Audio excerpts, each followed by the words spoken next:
Salut à tous! Aujourd'hui, on va parler d'un sujet qui nous concerne tous, les cadeaux. Mais pas n'importe quel cadeau. Je vais vous révéler les 3 types de cadeaux que vous devriez éviter d'accepter, même si ça peut sembler tentant au premier abord. Vous savez, dans la vie, tout n'est pas toujours ce qu'il semble être. Les cadeaux peuvent parfois cacher des intentions bien moins nobles qu'on ne le pense. Derrière un joli paquet et un sourire se dissimulent parfois des motivations toxiques qui peuvent nous coûter cher, très cher.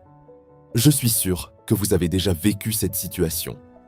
Quelqu'un vous offre quelque chose et vous sentez que ce n'est pas totalement désintéressé. Ce petit malaise, cette impression que quelque chose cloche. Votre intuition ne vous trompe pas. Au fil des années et de mes expériences, j'ai appris à repérer ces cadeaux empoisonnés. Ce sont des présents qui viennent avec des ficelles invisibles, des attentes démesurées, ou pire encore, des arrière-pensées malveillantes. Dans cette vidéo, je vais partager avec vous les signes qui ne trompent pas. Comment identifier ces cadeaux toxiques? Comment repérer l'hypocrisie derrière certaines générosités? Et surtout, comment réagir sans créer de drame?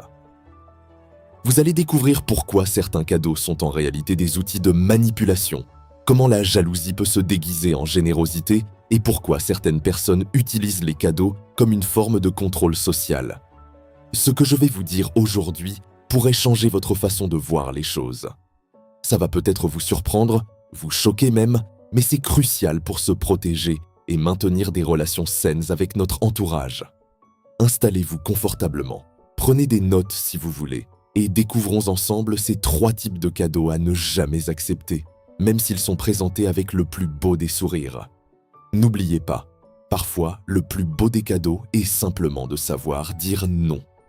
Si cette vidéo vous ouvre les yeux, abonnez-vous dès maintenant, activez la cloche pour ne rien manquer des prochaines analyses, laissez un like pour soutenir la chaîne et partagez-la avec quelqu'un qui a besoin d'entendre ce message.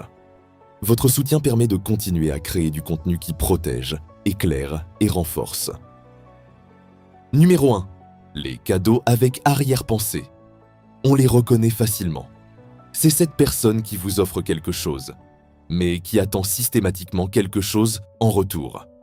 Au début, ça peut sembler innocent. Un petit cadeau par-ci, un service par-là.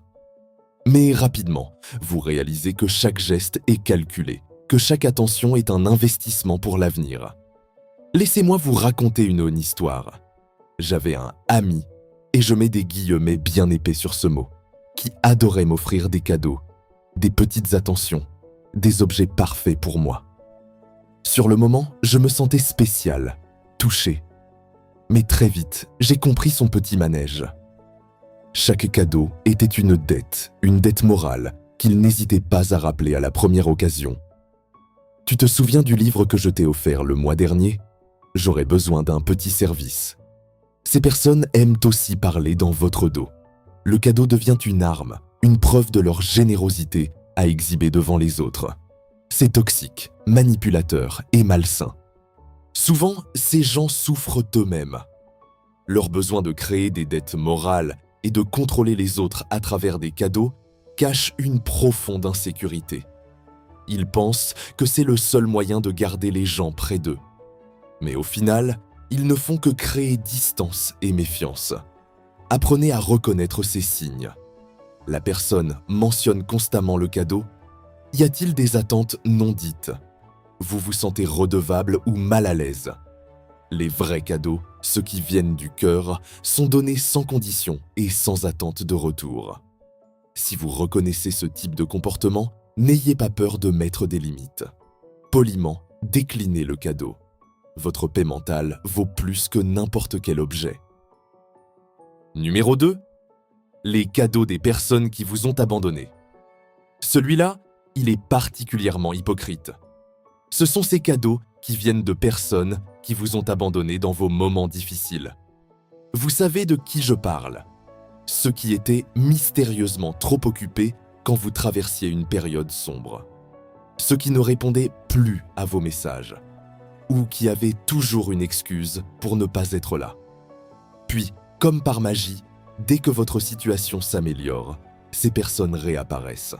les bras chargés de cadeaux et le sourire aux lèvres. Pendant ma période de galère, j'avais un ami qui a littéralement disparu. Mes appels sans réponse, mes messages lus mais jamais répondus. Mais dès que j'ai commencé à réussir, il est revenu avec un grand sourire et un cadeau. « Oh, je pensais tellement à toi, tu m'as tellement manqué. » Franchement, où étais-tu quand j'avais besoin de toi? Ces cadeaux ont un goût amer, ce ne sont que des tentatives de racheter leur indifférence passée. La vraie loyauté, le vrai soutien, ça n'a pas de prix. Si quelqu'un revient avec des cadeaux après vous avoir abandonné, posez-vous ces questions. Pourquoi maintenant? Qu'est-ce qui a changé? Est-ce vraiment moi qu'ils apprécient ou ce que je suis devenu? Votre succès n'est pas un ticket d'entrée pour des personnes qui vous ont tourné le dos. Vous n'êtes pas obligé d'accepter leurs cadeaux ni leur retour dans votre vie. Numéro 3. Les cadeaux d'un ex qui réapparaît à votre réussite. Enfin, le plus délicat. Les cadeaux d'un ex-partenaire qui revient quand vous réussissez. Cette personne qui vous a quitté quand vous galériez, qui vous a dit que ça ne marchait plus, qui est parti sans explication et qui revient maintenant, les bras chargés de cadeaux luxueux et de promesses mielleuses. Pourquoi? Parce que votre réussite flatte son ego et ravive des émotions qu'on croyait enterrées. Presque tout le monde tombe dans ce piège, mais soyez vigilants. Ces cadeaux ne sont pas des preuves d'amour. Ce sont des tentatives pour racheter leur absence passée et profiter de votre succès. Posez-vous ces questions. Qu'est-ce qui a vraiment changé? Est-ce qu'il ou elle s'intéresse à moi ou à mon nouveau statut? Un vrai partenaire reste à vos côtés, dans les hauts comme dans les bas. Il croit en vous pour ce que vous êtes, pas pour ce que vous avez. Ces cadeaux maintenant, ce ne sont que des rappels de leur absence passée. Ne les acceptez pas. Votre réussite, vous l'avez construite sans eux. Et votre futur bonheur aussi. Maintenant, vous savez reconnaître ces 3 types de cadeaux toxiques. Les cadeaux avec arrière-pensée. Les cadeaux des personnes qui vous ont abandonné. Les cadeaux d'ex qui réapparaissent au moment précis où vous commencez à réussir. Et ce que je veux que vous compreniez profondément, ce n'est pas seulement la liste, c'est le principe derrière la liste. Un cadeau n'est jamais neutre.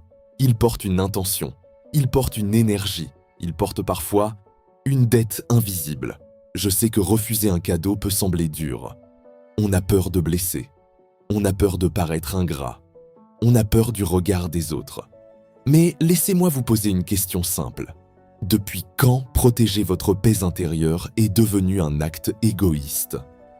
Votre bien-être vaut plus que n'importe quel objet. Votre stabilité émotionnelle vaut plus qu'un présent coûteux. Votre sérénité vaut plus qu'un geste ambigu.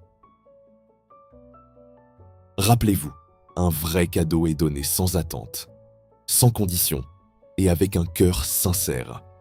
Il ne crée pas de pression. Il ne crée pas de culpabilité. Il ne crée pas d'obligation. Un vrai cadeau libère.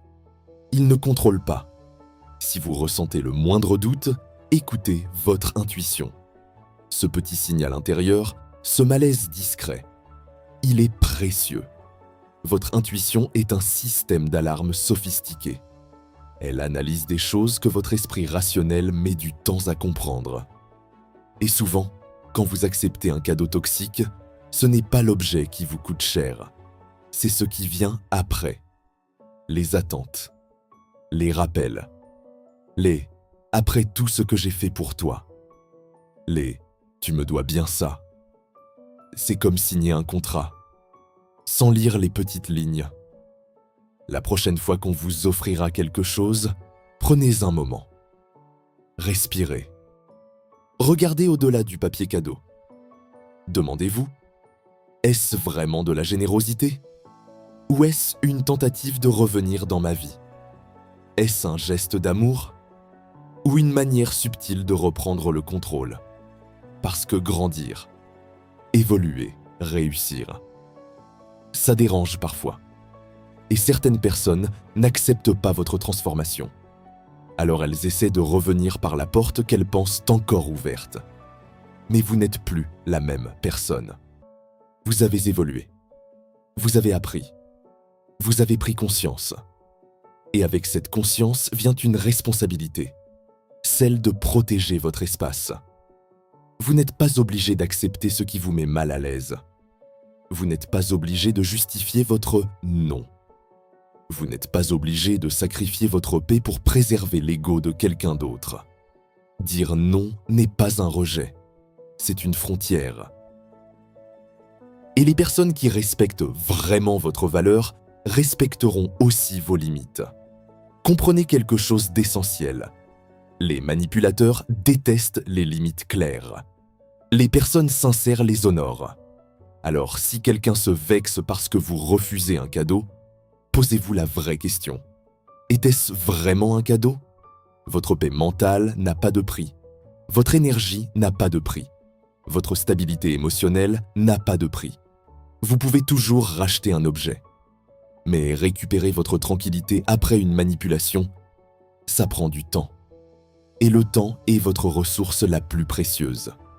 Si cette vidéo vous a aidé à voir plus clair, si vous avez reconnu certaines situations dans votre propre vie, alors ne gardez pas ça pour vous. Partagez-la avec quelqu'un qui a du mal à dire non. Envoyez-la à une personne qui se laisse encore piéger par la culpabilité. Ouvrez la discussion autour de vous. Parce que ces formes de manipulation sont subtiles, elles sont socialement acceptées. Elles sont parfois même normalisées. Mais aujourd'hui, vous avez un avantage. Vous savez. Et quand on sait, on ne peut plus faire semblant de ne pas voir. Si ce contenu vous apporte de la clarté, de la force, de la lucidité, alors soutenez ce travail. Abonnez-vous maintenant. Activez la cloche pour ne manquer aucune prochaine vidéo. Laissez un like pour montrer que ces sujets méritent d'être entendus. Chaque interaction aide à diffuser ces messages plus loin, à toucher plus de personnes qui ont besoin d'ouvrir les yeux. Ici, on ne parle pas seulement de développement personnel. On parle de protection émotionnelle. On parle de maturité relationnelle. On parle de puissance intérieure. Et ça commence par des décisions simples. Comme apprendre à dire non à ce qui n'est pas aligné avec vous. Prenez soin de vous. Choisissez vos relations avec conscience. Choisissez vos échanges avec discernement. Choisissez votre paix avant tout. Et souvenez-vous toujours, le plus beau des cadeaux, ce n'est pas ce qu'on vous offre. C'est la liberté de choisir ce que vous acceptez dans votre vie. On se retrouve dans la prochaine vidéo.